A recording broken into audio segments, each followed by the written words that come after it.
പാചകത്തൊഴിലാളികളുടെ minimum കൂലിയും കൂലി വർധനവും അട്ടിമറിച്ചതായി ആരോപിച്ച് സ്കൂൾ പാചകത്തൊഴിലാളി യൂണിയൻ AITUCയുടെ നേതൃത്വത്തിൽ കലക്ടറേറ്റ് ധർണ സംഘടിപ്പിച്ചു. CPI ജില്ലാ secretary advocate VK Santhosh Kumar സമരം ഉദ്ഘാടനം ചെയ്തു.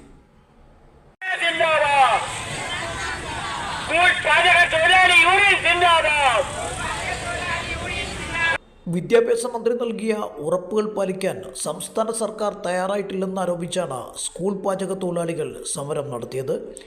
എല്ലാ മാസവും 5-ാം തീയതി പാചകത്തൊഴിലാളികളുടെ ശമ്പളം നൽകുമെന്നായിരുന്നു പ്രഖ്യാപനം. വിവിധങ്ങളായ ആവശ്യങ്ങളുന്നയിച്ച് കഴിഞ്ഞ ഏപ്രിൽ മാസം യൂണിയൻ നടത്തിയ സമരത്തെ തുടർന്നായിരുന്നു സർക്കാർ ഉറപ്പുകൾ നൽകിയത്.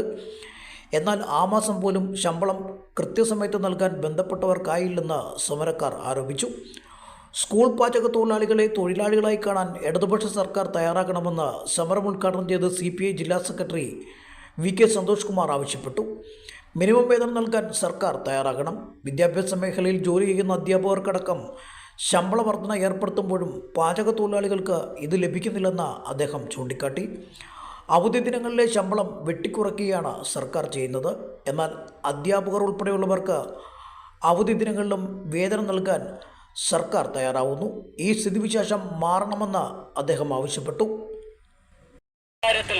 എന്തുകൊണ്ടാണ് ഇത്ര നിലപാടെടുക്കുന്നത്?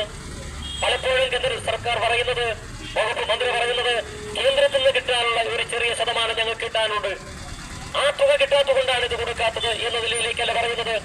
അങ്ങനെ മാറ്റിവെക്കാൻ പറയുന്ന കാര്യം മാറ്റിവെക്കാൻ പറ്റുന്ന ഒരു മേഖലയാണോ? നമ്മുടെ നെൽകർഷകരുടെ എത്രയോ കോടി രൂപ, നൂറുകണക്കിന് കോടി രൂപ സംസ്ഥാന ഗവൺമെന്റിൽ നിന്ന് കിട്ടാനുള്ളപ്പോൾ അതിന് ഗവൺമെന്റ് ഗ്യാരണ്ടി ഒന്നുകൊണ്ട് ബാങ്കിൽ എടുത്ത് കൊടുക്കുന്നു. അതിൽ എത്രയോ ദുരിതം അവരുടെയും കൊടുക്കേണ്ടതാണ്. അത് അവിടെയൊക്കെ ഗവൺമെന്റ് കാണിക്കുന്ന തരത്തിലുള്ള ഒരു ഇടപെടൽ ഇവിടെ ഉണ്ടാവണ്ടേ ഈ തൊഴിലാളികൾക്ക് വേണ്ടി? അതുകൊണ്ട് ഈ കാര്യത്തിൽ ഗവൺമെന്റ് അടിയന്തരമായി ഇടപെടണം. നമുക്കറിയാം, ഈ സ്കൂൾ പാചക തൊഴിലാളികളടക്കം വരുന്ന സ്കീം തൊഴിലാളികൾ AITUCയുടെ നേതൃത്വത്തിൽ ഈ കഴിഞ്ഞ ജനുവരി മാസം 17-ാം തീയതി സെക്രട്ടേറിയറ്റ് മുന്നിൽ 10,000-കണക്കിന് തൊഴിലാളികൾ പങ്കെടുത്ത വലിയ സെക്രട്ടേറിയറ്റ് മാർച്ച് നടന്നു. അന്ന് നമ്മൾ സമരത്തിൽ ഉന്നയിച്ച മുദ്രാവാക്യങ്ങളിൽ പ്രധാനപ്പെട്ട ഒരു മുദ്രാവാക്യമായിരുന്നു ഈ സ്കീം തൊഴിലാളികളുടെ പ്രതിമാസ വേതനം.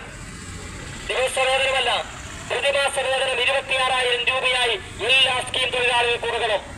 അങ്ങനെ കൊടുക്കുമ്പോൾ ഈ സ്കൂൾ പാചക തൊഴിലാളികൾക്കും എല്ലാ മാസവും പ്രതിമാസവും 26,000 രൂപ അവരുടെ വേതനമായി കൊടുക്കണം. ഇപ്പോൾ എങ്ങനെയാണ് കൊടുക്കുന്നത്? ഇപ്പോൾ ജോലി ചെയ്യുന്ന ദിവസങ്ങളിൽ 600 രൂപ, ശനിയാഴ്ചയില്ല, ഞായറാഴ്ചയില്ല, അവധിക്കാലത്തില്ല, വെക്കേഷൻ കാലത്തില്ല, അങ്ങനെ അവധിയുള്ള ദിവസങ്ങളിലൊന്നും ഇവർക്ക് ലഭിക്കുന്നില്ല. എന്നാൽ അവർ പണിയെടുക്കുന്ന സ്കൂളിലെ അധ്യാപകർക്ക് അവിടെ അവധി എന്നുള്ള വിഷയമില്ല. അവിടെ എല്ലാ മാസവും അവർക്ക് ശമ്പളം കിട്ടുന്നു. തങ്ങളോടൊപ്പം ജോലി ചെയ്യുന്നവർക്കെല്ലാം കിട്ടുന്നു. എന്നാൽ തങ്ങൾക്ക് അവധിയുള്ള ദിവസങ്ങളിൽ കിട്ടുന്നില്ല. അതുകൊണ്ടാണ് AITUC ആവശ്യപ്പെട്ടത്, പണിയെടുക്കുന്ന മുഴുവൻ തൊഴിലാളികൾക്കും, ഈ മേഖലയിൽ പണിയെടുക്കുന്ന മുഴുവൻ തൊഴിലാളികൾക്കും അവരുടെ പ്രതിമാസ വേതനം 26,000 രൂപ കൊടുക്കാനും കഴിയണം. പാചകത്തൊഴിലാളികൾക്കുള്ള ശമ്പളത്തിൻ്റെ കേന്ദ്രവിഹിതം താമസിപ്പിക്കുകയാണ് കേന്ദ്ര സർക്കാർ ചെയ്യുന്നതെന്ന് സംസ്ഥാന പ്രസിഡന്റ് P. പ്രദീപ് ആരോപിച്ചു.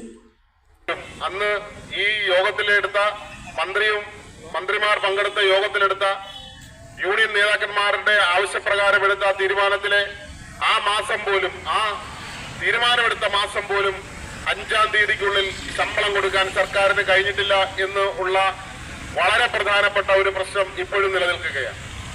ഇപ്പോഴും ഈ മാസത്തെ ശമ്പളം ഇപ്പോൾ കുടിശ്ശികയാണ്.